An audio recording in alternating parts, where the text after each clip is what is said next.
what's up, everybody? I'm Scott. I'm Shatay, and we're the Hazes. Welcome to the Love Haze, where we believe that healing and wholeness are not just destinations. That's right. We believe they are a journey, and here on the Love Haze, we talk about how to navigate through it. Today, we're going to talk about letting go. It's a brand new year, and it's the perfect time to usher in new beginnings. That's right. Thanks for joining us on our Black Love journey. Let's get right into it. Let's go. Let go. Letting go. Yes, ma'am. It can seem kind of cliche, new year, letting go. Wait, did I say that right? New year, letting go of things that from the old year, New Year's resolutions, intentions.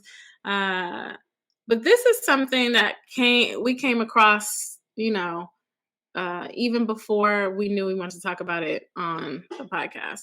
And we follow this. What is she? She's a writer and is all about mental wellness and health and spiritual healing and growth. Her name is Alexandra Elle. We talk about her book here on the podcast, After the Rain. And there's this quote that we ran across that says, "I welcome the ending of all things that have run their course. Yes. I'm no longer holding on to what needs to be released." And we both thought that was very powerful affirmations on her profile. She does these affirmations regularly that are always about like self-love, self-acceptance, letting go, healing. And so we just thought that was really interesting and thought it would be a really great foundation for a conversation on letting go. Perfect timing for the new year at that. So tell me, I'd love to know, this is a two-parter for you. Uh-oh. When it comes to letting go of things that need to be released, or even just holding on to things that need to be released, how does one know? By one, I mean in your kind of professional mental health perspective, how does somebody know they're holding on to something that needs to be released? Or how do you personally, Mr. Sky Hayes, know like it's time to let this go, but you're holding on to it for some reason? I think some signs and symptoms of the need to let things go is like this persistent feeling that you are spinning your wheels, like you're getting nowhere with or this feeling that you're in the same cycle over and over again. And I think there are little nudgings that happen for us when we are continuing to repeat the same cycles, when we're continuing to do the same things over and over again, and they're no longer serving us. I think sometimes for us, we continue to try to find routine, and we get comfortable in our routines, and we think that we're making progress with things, and we want to just continue to do the same thing, sometimes just because it's comfortable and we've finally gotten used to it. It's familiar. It's very familiar, and we all have those little nudgings, that inkling that it may be time to change some things, but it's not frequent that we want to answer, those nudgings and stuff to do something different. And I think when I find myself like being in the same cycle, it's kind of like with working out. After you've done the same thing over and over for so long, you reach what's called like a plateau. Yeah. And you have to do something to kind of like shock your body if you want to see continuous change. And I think that a plateau can happen for us emotionally. I think it can happen physically. I think it can happen spiritually as well. And there are all parts of our system kind of have a way of letting us know that it's time to do something different. Yeah. And I think it's difficult sometimes to accept that nudging. Because we're just so used to our routine, and we do not welcome uncomfortability often or well. I would agree with that. Something that struck me is your mention of the word plateau. And that's exactly how I feel when it's time for me to move on. And I might not notice it right away, but eventually I will be like, I'm not growing here anymore. So side note for me, evolving growth is like a cornerstone of who I am as a person, like a value. My spirit animal, I feel like, is a butterfly, and just always want to be moving forward to my next or my highest good. And so I thrive in situations where I'm being challenged to grow. And Mhm. if ever I just feel like this isn't going anywhere, then it's time for me to move on. And it doesn't always feel like it's not going anywhere. It's sometimes for me, it's like I'm not curious in that space anymore. I don't feel like I'm being poured into anymore just as much as I'm pouring out. Um, it just becomes like there's nothing new about it, no more curiosities, just like I think you said it's just stale. Do you know what I mean? Mhm. It feels still. And it's just time to like you said, hamster wheel or merry-go-round. It's like just time to get off this and see something new, experience something new, see what else is out there. That and um to the second part of your question, how I know it's time for me personally. I think it's really that the thing keeps presenting over and over again. Like I'll try to push it away, I try to push that feeling down, I try to stuff Yeah. it. Yeah. Um, but it keeps coming up. And when something keeps coming up and I keep seeing it, it keeps repeating for me, it's time to do something. Um, and I think part of the resistance that I have towards like this whole new year, new you kind of thing is um, I think that we should always give ourselves permission to start over Absolutely. um, as frequently as we need to. Yeah. There are going to be some things that I'll start off this new year doing that will not work, and I don't want to commit myself to doing that for the entire year just because I said that I started off in doing this particular thing that I thought was going to work, and it didn't. I've done that before, and I don't have to commit to a certain thing that may not be working for me for any amount of time. I think that um we just get used to the new year or the beginning of a new month being a good time to start a new routine. But I don't want us to get into the habit of like delaying when something needs to change either. And so I know that I sometimes have a bad habit of being like, oh, I'm gonna wait until, beginning of Mm, the year to change that, or I'm gonna wait until um end of the first quarter and then I'll start again and that type of thing. But I think we have to I have to give myself permission to start over as frequently as I need to as it relates to like things surrounding like forming better habits, mhm. like doing things in a different way that are healthier, and not just healthier physically, but healthier emotionally. When I see that something isn't working, I give myself permission to start again and to kind of have some trial and error, especially around trying to introduce some new behaviors and new habits. Yeah, and I think I agree with that, and that's why I don't do resolutions. I do Hmm. think though there's something psychologically exciting about a fresh start. Like this is Absolutely. 1/1 whatever the year is, and it's a restart, it's a refresh for everyone. But I also agree with that sentiment. Like I don't want to just be starting something just and trying to see it through just for the sake of it. That is why I prefer to set intentions so that whatever I choose to do, that intention is embedded through it and that it's not really Hmm. about the outcome. It for me it's like if I have an intention, the collective of my outcomes by the end of the year should all feel like this intention. So for example, for a couple of years now my intention has been to settle, to just be grounded. With my career in the arts, I moved around a lot. I was always in a new place and I never really was any one place I think longer than 4 or 5 years, maybe a little longer in terms of grad school. But when I've gotten to this phase in my life, it's very clearly been to like, my intention is just to plant my roots and spread them out, like just settle Hmm. everywhere. Hmm. But back to the quote, we're taking it quite literally in terms of this is like the first episode of a new year. It's 2022 now.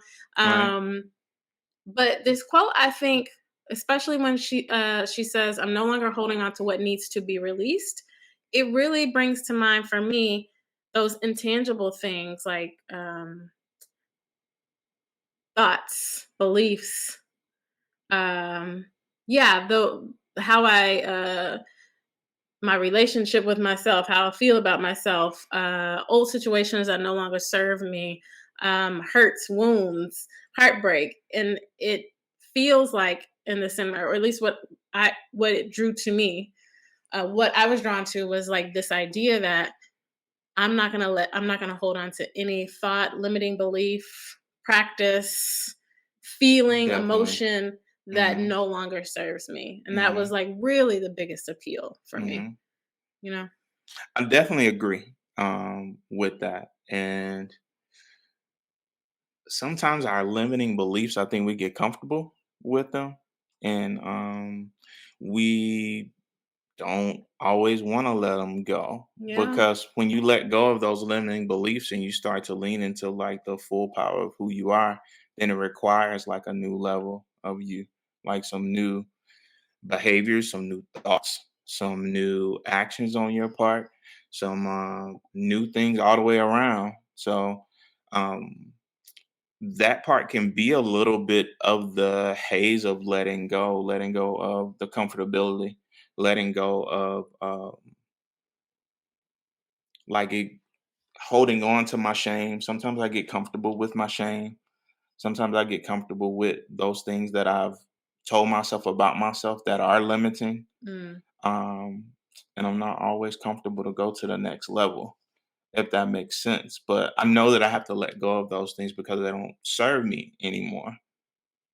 I don't know if it's that you're comfortable with the shame or that feeling or the thought that doesn't serve you. I think you're comfortable with how it shows up in your life because you know how to deal with it. And I'm not saying you. Hmm. I'm Hmm. saying people are comfortable with how that limiting belief shows up in their life. They know how to deal with that, right? Right. They don't know how to deal with, okay, if I no longer have this limiting belief and I choose to believe something else, what does that look like? Hmm. And how do I operate in that world? So I don't think it's so much about the belief, it's just like knowing how to deal with the outcome of it. I mean, that's absolutely what it is. I mean, people often term it in by saying things like it's the devil I know versus the devil I don't, Yeah, right? yeah, yeah, yeah. But what if it's not a devil at all? The thing that you don't know is not necessarily a devil at all. It's that I've learned to navigate these hurt spaces. Like, even if I've learned to navigate it in an unhealthy way, Yeah. I still am familiar with this road that's been well traveled. And the road that I have yet to pave, I don't know what that looks like. And it's on me to do some of that work to navigate it differently and to do something different.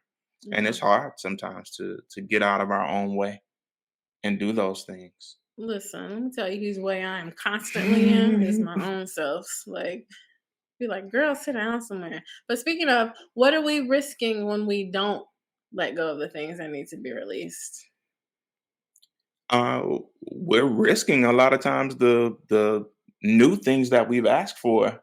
The better thing. Right? We're risking like I think thriving in abundance. Yeah, it brings to mind. If you've seen this drawing of, it's supposed to be this illustration of this idea, basically, where God is asking, God has something behind his or her back, whatever you believe, and there's a child, and he's saying, they're saying, "Give me what's in your hand." It's like Yeah, a yeah, small yeah. teddy bear, Mhm. and what's behind the back is like this humongous teddy bear, and Mhm. there's a fear to let go of this smaller one. Mhm. But if you let it go, there's this like 10 times sized Mhm. thing waiting for you. And I think that's the perfect illustration. And also, um, I know it's the letting go part is the toughest part, but you risk like just something that could be greater than you think Mhm. you could think, ask, or imagine. Also, I think there's a portion of us that just kind of wants like an even exchange. Mm, So let me see what I'm gonna gain before I let this other thing go. yeah, yeah. And life just doesn't work like that many times. Like, there's Mm. some things that we have to let go of before that other thing can be, before our hands can even be open. And we've talked about that before. Like holding on to things that we have to let go of before the new thing can have room to come in. Listen, it. it's faith, it's trust, and Mhm. we hadn't even planned to go that route. But let me tell you what I need to hear right now is about faith and trust. That's exactly what it is. You have to have faith in either universe or trust in yourself. So, for example, Mhm. let's say we're trying to let go of a limiting belief. We have got to trust ourselves enough to say, okay, I'm going to choose this new thought and I'm going to operate by it and I'm going to change my life in this way. And we don't know what that will result in. So we're Yeah. having to have faith and trust that it will come out okay. I will be okay. And that's risky. Like, It is. 'Cause the other issue is, and you and I talk about this in our personal conversation all the time, like, we both are people who wanna control. oh, I want some level of 100%. control.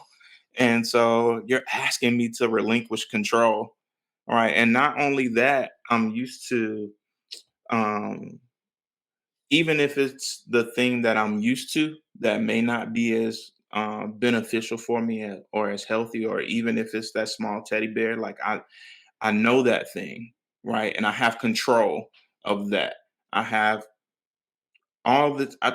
You're asking me to let go of this thing that I already have under control. Like there's so many other things that can be all over the place, and I got this little portion of my life under control. You're asking me to let go of this thing because I understand that it no longer serves me, but also I don't want to do too much. And you bonded to it. You done bonded to your traumas. You done bonded to the outcomes. You bonded to, you now identify as a person who, if you talk crazy to me, I'm coming for you. I'm gonna cut you Hmm. out. Like you're known as that person. So if you now don't Hmm. do that anymore, who am I? Right? Like Hmm. there's all kinds of risks or hazes to it. And Hmm. I think all of it, quite honestly, to use business terms, is change management. It's Hmm. just um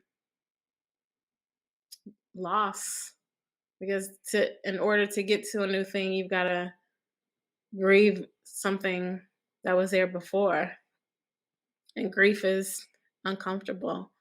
It's not fun. It's a fun snatcher. A fun snatcher. So I think also though, going back even to your illustration, right? Sometimes it is easier to be bonded to something that's small, right? Because if I were to lose it, then I don't have to yeah, absorb it as like such a huge loss. yeah, Also, if I have this small thing that I have to be it's responsible for, safer. if um, God gives me this bigger thing, then there's more responsibility that comes along with that as well. Facts. So I run, Scott runs from the bigger responsibility that comes with walking into my greater. That's a whole word, Mhm. because yeah, responsibility is a thing. Too much is given, much is, Required. yeah. I don't want it like that. you want you want the territory, but you don't want to mow the lawn over there. You know what I'm saying? Like, I want the HOA to mow the lawn. Do not want to do it. Give me a big house. I want to pay the HOA fees. I want them to do it. yeah. I mean, that's why there are sayings like, if it were easy, everybody would do it. Absolutely. That's a whole, that's real. That's facts right there. That's a whole real. But and I think that I we both have a duty to just be honest and real about what it is, and I know that that's one of my challenges and things that I have to consistently work on, like telling myself a different story about my own power and about um, the things that I know that I'm supposed to be doing Hmm. that are bigger than my right now, and that will require me to let go of some of the smaller things that I've just been holding on to. Just like small time, not built for small time, not built for the micro level that I've been fighting to stay on. I'm kind Mm. of built for some bigger stuff, and just gonna have to walk into it. Two things that just struck me. Bigger than my right now was beautiful, and fighting to stay small. Like you've been, Mhm. and a lot of people do that because it is comfortable, because they don't want the extra responsibility, the exposure. I know that's one thing that I grapple with is it's a really weird thing about me that I can be a performer, right? And can be out in front of a whole bunch of people I don't know. And Yeah. there's no weight on that for me. Like, oh, I Mhm. don't know them. I can do this.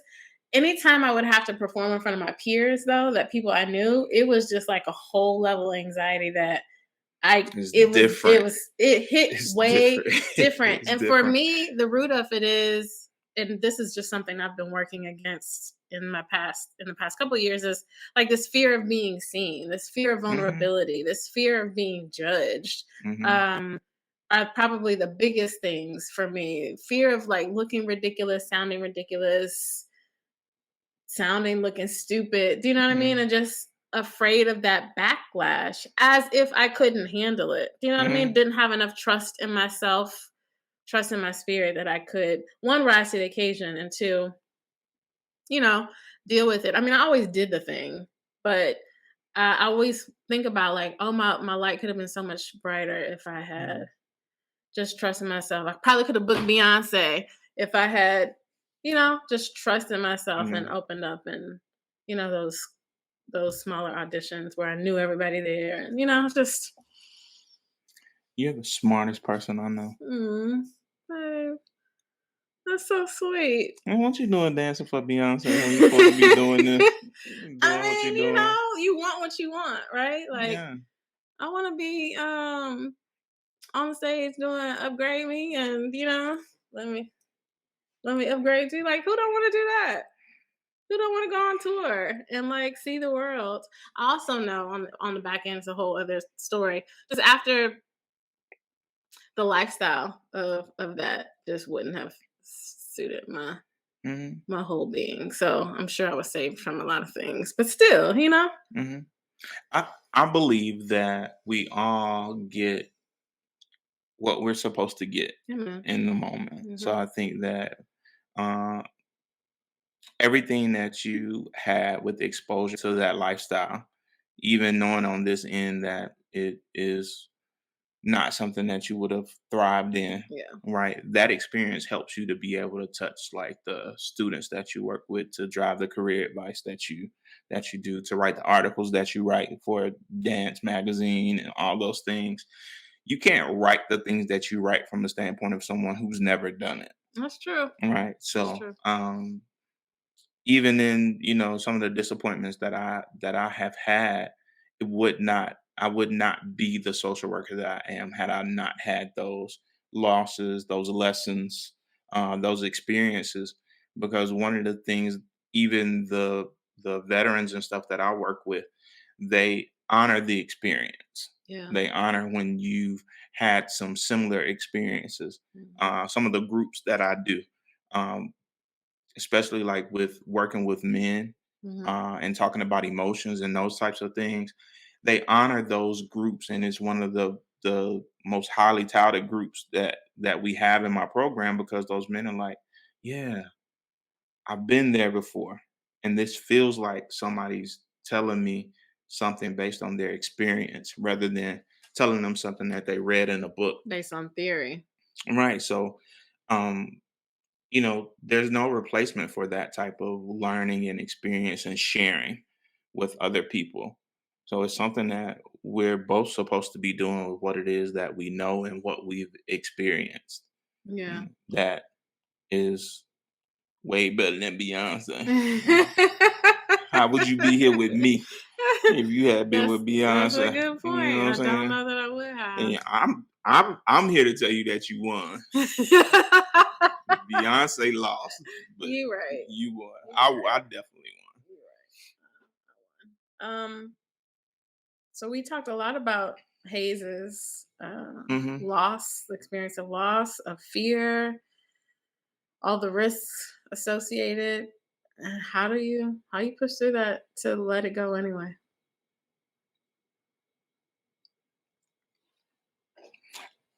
Uh, it's difficult, but we do it. I think having to say that we welcome the ending of things. Um, it is a constant uh, effort in reminding ourselves that there is better yet to come. Yeah. I do not believe in the good old days, right? My best days are yet ahead of me. Yep. Um, there is there's so much that I'm still learning and that I'm still putting together that's gonna make my winning season just one that is something that has never been seen before. Yeah. Because as I learn and I grow and I experience, I'm able to add those things to like my spiritual and my emotional and my physical resume. Like I've learned some new things to do Yeah. to like be better, to be able to create new exercises and just being a better me. Yeah. There are things that I know about me and about um, my relationship with you, my relationship with God, that have helped me to just add more tools in my toolkit to be able to be a better me than I was yesterday. So that helps me to be able to welcome the ending of a year or of my time at a job position or my time on a particular committee or whatever it may be that I'm doing in that moment. I know that what I'm doing now is preparing me for greater, Yeah. and I look at it as all these things are just kind of like resume builders, right? Things that are that experience that I'm giving to myself or that I'm allowing myself to have so that I can be propelled into greater. I can be propelled into the next thing. Yeah. For me, it is I have this thing and I'm sitting here trying to think if it I feel like it's a place of privilege. Maybe it is a little bit. I have this thing about me where um staying still or staying in the same place hurts hurts me worse than moving on. And so there's some sort of risk analysis almost where I'm like, this is going to be very hard to move out of, but staying here to me is going to be harder. And I say Yeah. it's a privilege because I know that's not the case for everybody. For some people, taking that first step to a scary, like the unknown or a leap of faith, is the scariest part. Um, and I'm processing all of this as I'm saying it. Even though I'm a person when it comes to fight or flight, I would prefer to flight. I would prefer to flee the situation. You try to get the hell out of Yeah, it. I still will move forward to a new beginning and just push through the discomfort. Hmm. So that's a weird dichotomy, and that I know is not true for everyone. But I say all that to say a practical, I guess, practice for me is that I what outweighs the risk. Um, I remember being in relationships before in the past and thinking, Forget them. like, oh man, I don't want to hurt this person. This will be a really messy, icky situation. I'm gonna hurt. I will hurt also from it, and also, I don't think I can stay here. I think Hmm. it's time for me to move on. Hmm. Or I can think about when I never thought I was gonna leave my dance career behind. There was not ever a thought in my mind that I wouldn't be dancing for forever as a professional. And my the last semester when I was teaching, I was coming from a dance festival. I had adjudicated a concert and taught a bunch of classes. And on my way back to Dallas, I was like, just something in my spirit was like, yeah, I'm done. I'm done with this. Like Yeah. it's time for something new. And the whole way back I was thinking like I really in my spirit like just felt a peace about like it's time to like let Yeah. go. I have no idea what I'm letting go for. I have no idea what I'm about to do next or where I'm supposed to be. But I still thought like, okay, well, how am I have those conversations and what do I gotta do to make it happen? Absolutely. I think that I think that's natural. I think that's one thing that we didn't mention when we talked about, or I know that I didn't mention when you asked me the question about, how do you know when? And I think that's one of the things, like you have Yes. like a peace Mm-hmm. about moving forward. Mm-hmm. And I can remember being in some situations, some relationships, some career Mm-hmm. moves, and being like, this is gonna be okay. Yeah. Like Seek it peace and it pursue it. doesn't feel good in the moment, and I because of the uncertainty, um, but there was a peace. I was just like, it's gonna be all right. Yeah. Um, Can we talk about this piece for a second?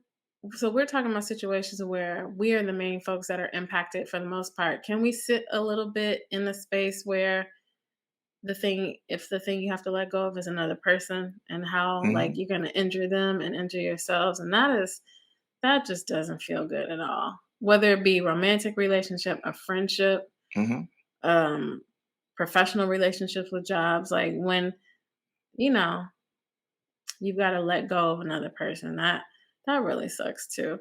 And I think it's an interesting space to be in, to have a peace about the situation, whether you want it to leave or not, yeah, and also grieve the loss of it. mhm. That's tricky.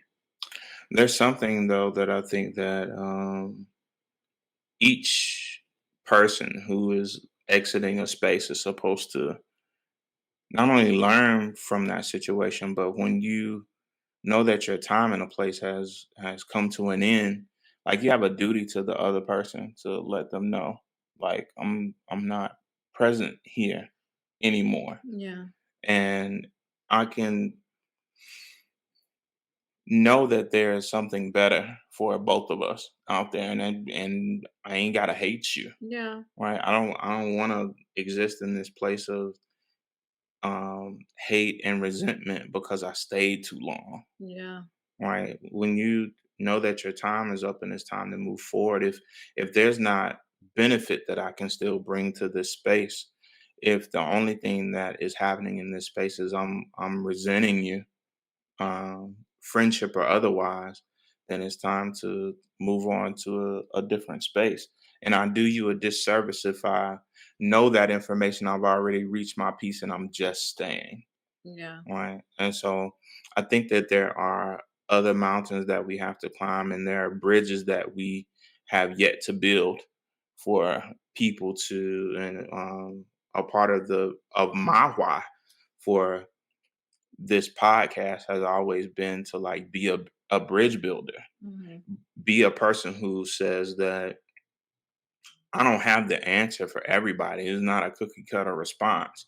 But what you do have is the permission. We all have the permission to like choose ourselves and to say that I've done all I can do in this space. And I have the right to be able to say, I changed my mind. Everybody can change their mind. Right. And I don't want to do this thing with you Hmm. anymore.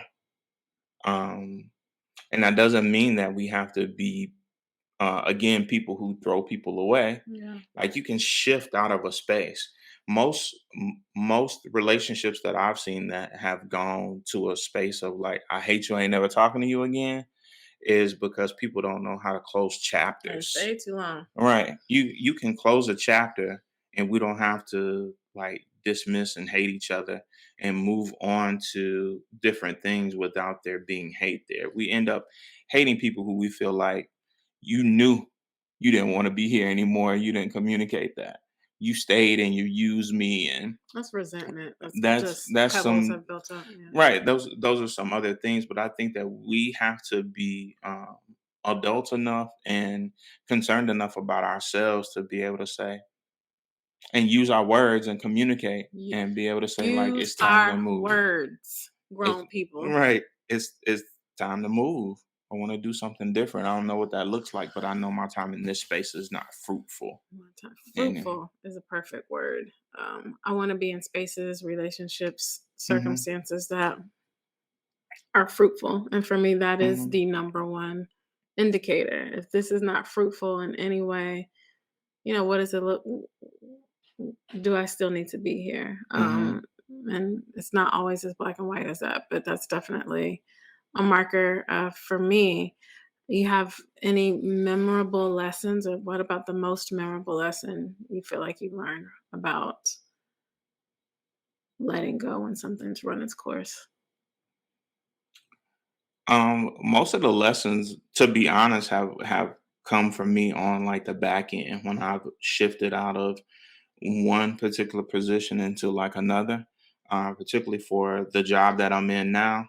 Um, I had waited so long to get on with the VA, Mhm. and I was in a program, a section of the VA's homeless program that I had just reached my limit, and I was there and just raising hell in every staff meeting about how it was unfair, and I was gonna be a worker of the people, and I was gonna start a revolution, right? And the whole time, I knew that it was time for me to leave that place. Mm. I knew that it was time for me to transition. And there were people hitting me up about jobs, and one of my coworkers that I work with now in the program that I'm in now, he had been hitting me up and being like, "Hey man, there's an opening over here. I think you'll enjoy it like a lot better." And I was just like, "No, I'm cool. Like this job works for me, Mhm. and I'm gonna stay over here, and I'm gonna fight this fight." And if y'all don't know anything about the federal government, let me tell you how the federal government is not changing, um, because you feel a way about an issue. The federal government will pay you well, but you better fall in line or you gonna get gone. Um, and it was just time for me to leave that space, Mhm. and I didn't realize until I actually like got frustrated enough to leave that place and transition into a new job. And I got into the new job and I was like, why didn't I do this a couple years ago? Yeah. And the reflection for me at that time was like, how much better service could I have given the people that I was working with, if I had just transitioned into where I was already supposed to be? Yeah. There was some good information that I brought along with me to be able to share with the veterans that I work with now. I value that experience that I had in that program, but I stayed longer than I should have. And I just didn't have to put myself through that. I wasn't the best social worker that I could have been in that space Yeah. just because I stayed too long. Mm. So know when it's time to go is what your lesson is. I think for me,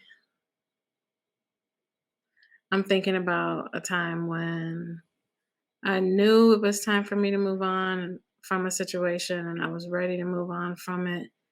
And even though I made the choice to move on, moving past it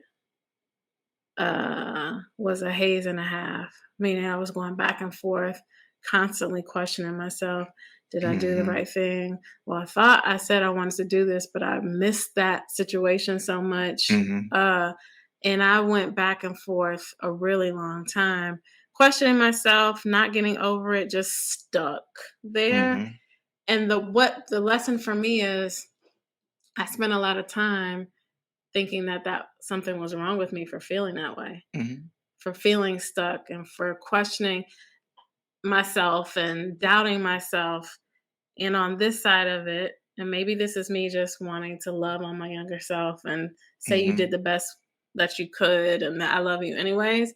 But I want to go out on a limb and say, no, like that was okay. I just Hmm. didn't know that it was okay for my letting go process to look like that. Hmm. And so as many times as it took me, I still let go, even though it took me it took me a while, Hmm. right? So I would just say if you are like ready to move on to something new, know it's time to let go of a limiting belief or a trauma or a hurt or relationship, whether that be, family, friend, romantic, Yeah. and maybe it's smoking, for example, and you just keep going back to the thing and have to keep choosing to quit. And, Hmm.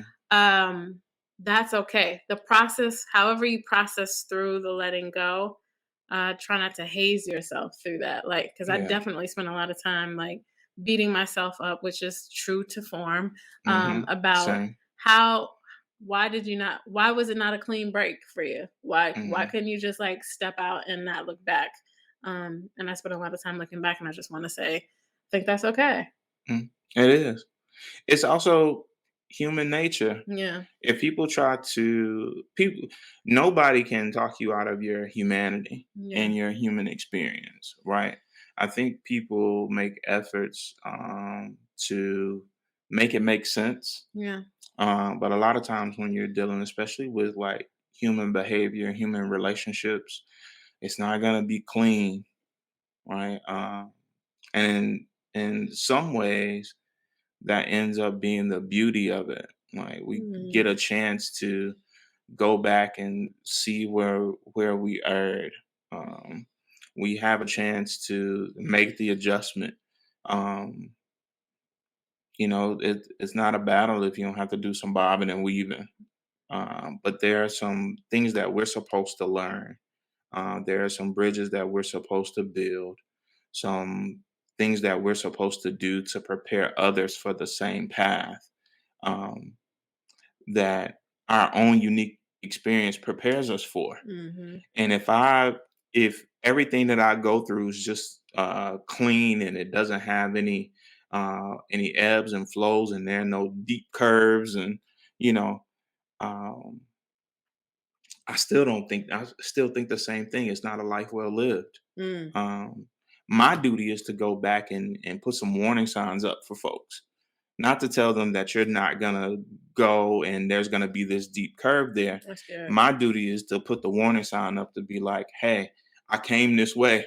Right. Mhm. So pump your brakes. Yeah, watch your Drive slow, ass. homie. You know what I'm saying? And I think that energy that I'm trying to put in the atmosphere is something that I felt like I did not have. Yeah, Right. And same. if I did not have that correction, and I feel like that I could have used it to help me navigate the journey a little bit better and make that a little bit easier, or even just normalize um, the curves and all those things for me, then why would I go through that knowing that I did not have it and then not put up the warning signs for those people who have to come Mhm, after me? mhm. Then I feel like I'm not doing what I was called to be doing. Preach. It's a whole word, Scarface. Alright, well, what's up with the collection plate? We like the kind of money that folds. Not the kind of jingles, Hey, right? there you go. You go. Okay. That was a whole word. So we talked about letting go, the haze of it, what we're risking, how to navigate through it, the lessons we learned. We need a soundtrack for all of that. Listen, What's the music for the moment? I got you. So, um, Common and PJ Morton have like a little joint project. I don't know if it's just like an EP. I heard PJ Morton. Don't hurt him too hard. Don't get him messed up out here. Um, but they have a song called "Don't Forget Who You Are." Mm, Love, love, love this song. I've been on it, and it's been on repeat. But it's just a reminder that we can walk into our own power. Don't forget that, like we always say, you have everything that you need already inside of you. mhm. And don't let, holding on to these small things make you forget who you are and what you're supposed to be doing and your duty, Yep. to do something different, not only for you, but for those who have to come after you. Don't forget who you are. Don't forget, Shawty. On that note, like we always say, life will always present you with the haze, but you have everything that you need within you to navigate through it. Yeah. And of course, you're not alone. Mm-mm. We're going to be right here with you Right here. and probably trying to navigate through it our own selves. Exactly. So you'll catch us kind of ebbing and flowing while we're here too. But no Mhm. matter what, we're here. Mhm. We're here to navigate it together. So join us next time, and we're all going to take this journey together. That's right. Right on. Hello. All right, y'all. Peace. Why'd you take so long?